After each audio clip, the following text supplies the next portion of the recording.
Hi guys, today I'm going to show you how to make the amazingly versatile chicken pulao.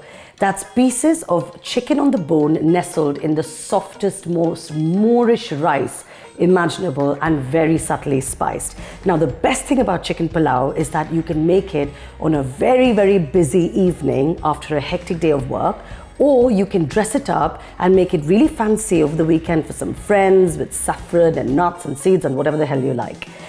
So let's get started. First thing I'm going to do, I've got here 4 pieces of chicken, 2 drumsticks and 2 thighs. And to that, I'm going to add about ½ an inch of ginger and 2 fat garlic cloves that I have grated in a microplane grater.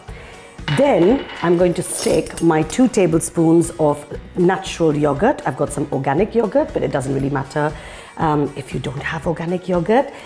To that goes about ½ a teaspoon of turmeric, and then just about ½ a teaspoon of salt. Give that a little mix with the spoon, just sort of lightly coating it, and leave it to sit while you get on with the rest of the recipe. So cracking on now, bring your pan to quite a high heat and add to that about a tablespoon and a half of oil. Now the oil is hot. I'm going to drop in there about a teaspoon of whole cumin seeds, star anise, bay leaf, black cardamom, and an inch stick of cinnamon. Give that a quick stir and you'll see it'll sort of sizzle and crackle and pop up. And as soon as that happens, go in with your sliced onions.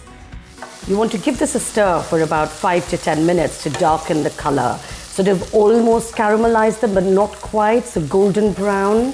While the onions are frying, I'm going to quickly wash the rice under a cold tap. Now you want to do this until the water underneath runs really clear. So it's been about 5 minutes, and now the onions are taking on this beautiful golden color. So I'm going to drop in that marinated chicken and as much of this masala that I can scrape out of this bowl. Now, if you're in a massive rush and you've had an enormously busy day, you can also use boneless chicken if you prefer, but I would really strongly advise you to use chicken thighs without the bone, as opposed to chicken breast, which basically tastes of nothing. Stir it all nicely together. You want to seal the chicken in all that moisture and oil, and almost brown them a bit before you continue with the recipe. Now is probably a good time to add in your green chilies as well. I've got 2 green chilies.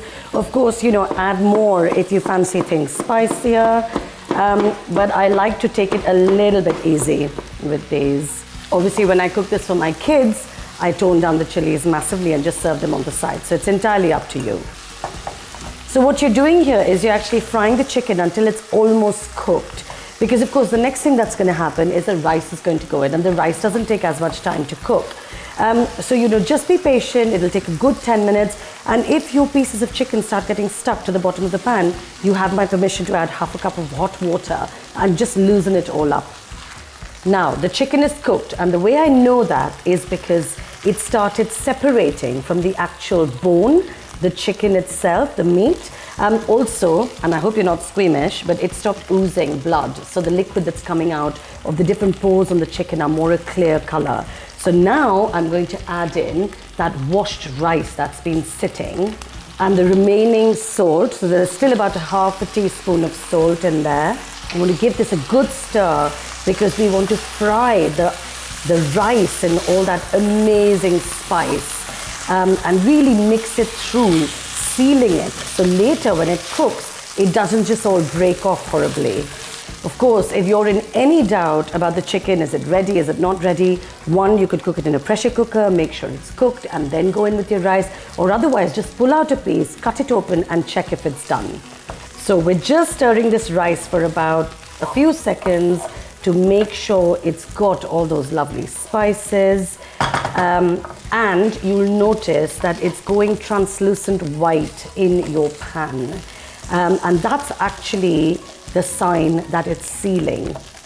Now I'm going to go in with the hot water that's been sitting in my kettle, and you need about 2 cups Very important not to stir this too much. So I'm just going to give it a quick stir. Make sure we've captured all those lovely spices.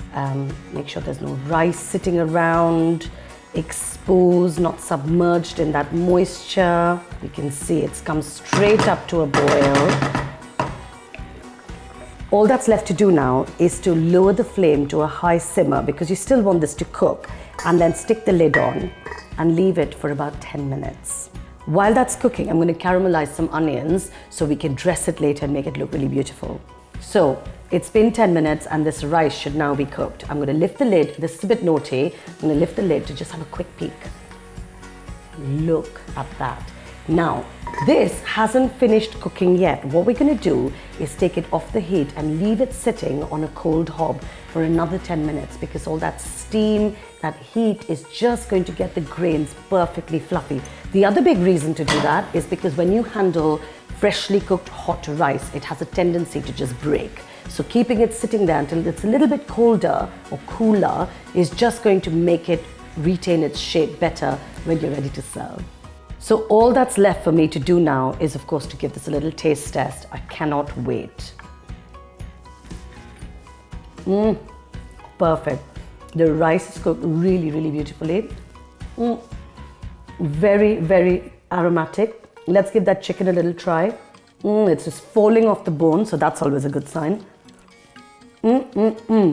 Guys, this is going to be so amazing with just a simple raita or some pickle, maybe a papad if you really want to push the boat out. If you've enjoyed watching this, please don't forget to leave me a comment, click like, and of course to subscribe for more videos just like this one. Thank you for watching.